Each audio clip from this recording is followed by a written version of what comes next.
গত পর্বে আমরা দেখেছি কিভাবে সোশ্যাল বুকমার্কিং এর জন্য প্রুফ তৈরি করতে হয়। তো এই প্রুফ তৈরি করতে গিয়ে আপনি যখন প্র্যাকটিক্যালি কাজ করবেন তখন দেখবেন একটি জিনিস অনেক ক্লায়েন্ট চাইবে, সেটি হচ্ছে do follow, no follow, backlink কিনা সেটা জানতে চাওয়া।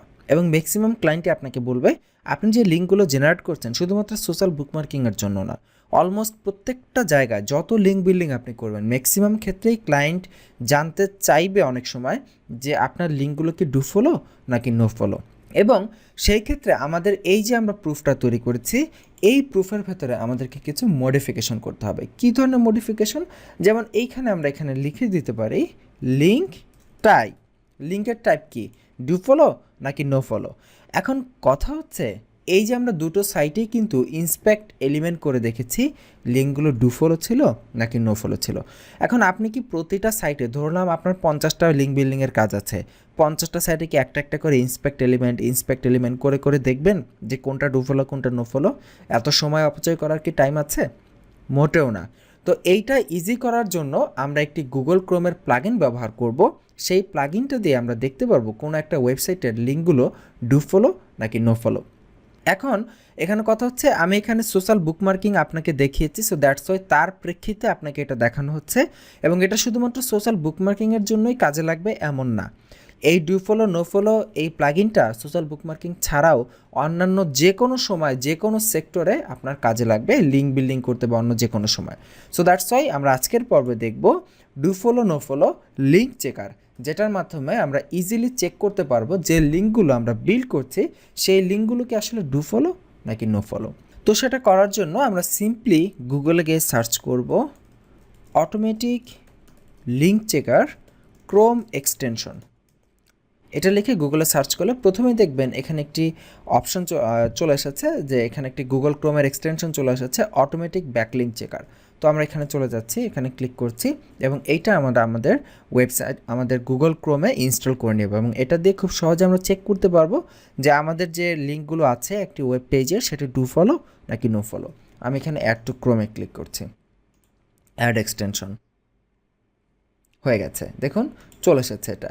তো এখন আমি যে কোনো একটা ওয়েবসাইট ব্রাউজ করি। একটু আগে আমি যে সাইটটা ব্রাউজ করেছি reddit.com, যেখানে আমরা একটি লিঙ্ক জেনারেট করেছি, দেখি সেই লিঙ্কটা নো ফলো ছিল নাকি ডু ফলো ছিল। এখানে একটি বিষয় লক্ষ্য করুন, পুরো পেজটা মানে কিছুক্ষণ আগে আমরা যে রেডিটের চেহারা দেখেছি সেই চেহারা আর এই চেহারার মধ্যে অনেক পার্থক্য। বিভিন্ন জায়গায় লাল হয়ে আছে, নীল হয়ে আছে।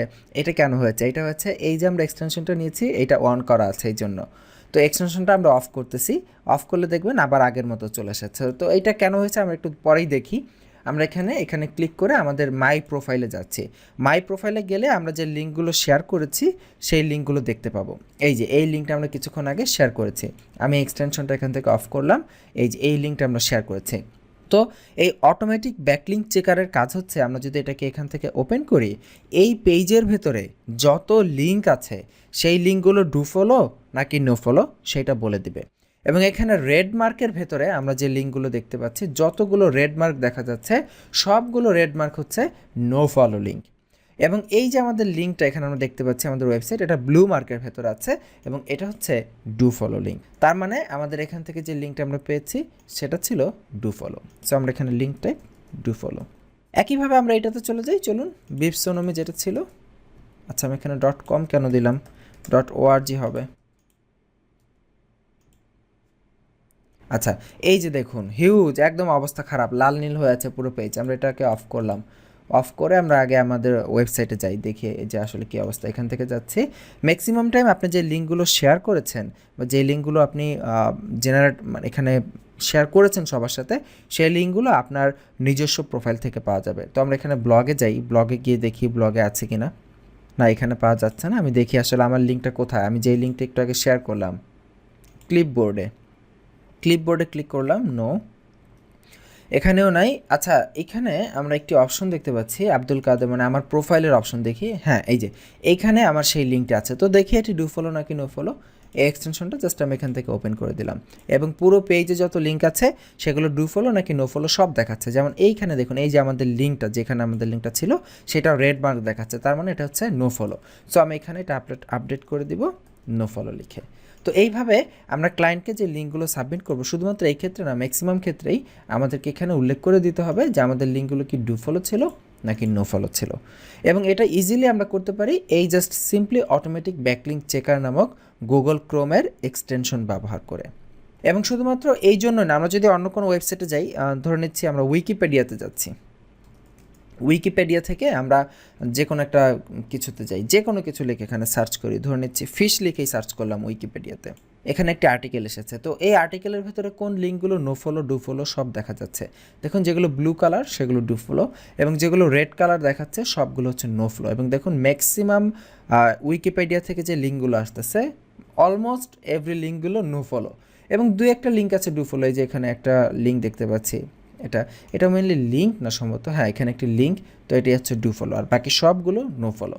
তো এইভাবে একটা এক্সটেনশন ব্যবহার করে আমরা আমাদের ওয়েব পেজের ডু ফলো নো ফলো ব্যাকলিঙ্কগুলো চেক করতে পারি, এবং এখানে টোটাল ব্যাকলিঙ্কের এটাও দেখতে পারি যে কতগুলো লিঙ্ক দেওয়া হয়েছে। এখানে 220টা লিঙ্ক আউটগোয়িং আছে, এটা ডু ফলো, এবং 1976টা লিঙ্ক আছে যেটা নো ফলো। সো খুবই ইজি, তাই না? আমাদের অনেক টাইম সেভ হবে এই প্লাগইনটা ব্যবহার করলে। তো আশা করি বুঝতে পেরেছি। আজকের পর্ব পর্যন্তই, আগামী পর্বের আমন্ত্রণ রইল। এবং আপনাদের বুঝতে কোথাও কোনো সমস্যা হলে অবশ্যই আমাদেরকে মেল পাঠাবেন। আপনাদেরকে বারবার বলি, কোথাও কোনো হেল্প লাগলে আমাদেরকে ইমেল পাঠাবেন দয়া করে। আমরা অনেকেই হয়তো বা ফেসবুকে মেসেজ করি পার্সোনালি আমার আইডিতে, অন্যান্য জায়গায়, তো সেখান থেকে হয়তো ওইভাবে হেল্পটা পান না, কারণ ওইটা পাবলিক প্লেস। পাবলিক প্লেসে মেসেজ করলে ওইভাবে হেল্পটা না পাওয়ারই কথা। এবং আপনাদের জন্য আলাদা ইমেল অ্যাড্রেস তৈরি করা হয়েছে, সো সেই ইমেইলে মেইল পাঠাবেন, এবং আমি সেখানে ইনশাল্লাহ চেষ্টা করি যে আপনাদেরকে আমাদের পক্ষ থেকে চেষ্টা করা হয় অ্যাজ সুন অ্যাজ পসিবল আপনাদেরকে হেল্প প্রোভাইড করার জন্য। সো অবশ্যই কোথাও কোনো হেল্প লাগলে আমাদেরকে মেইল পাঠিয়ে দেবেন স্টুডেন্ট হেল্পলাইনের জন্য যে আলাদা ইমেল অ্যাড্রেস দেওয়া হয়েছে সেই ইমেইলে। তো আগামী পর্বে আমন্ত্রণ জানিয়ে শেষ করছি। ভালো থাকবেন। আল্লাহ হাফিজ।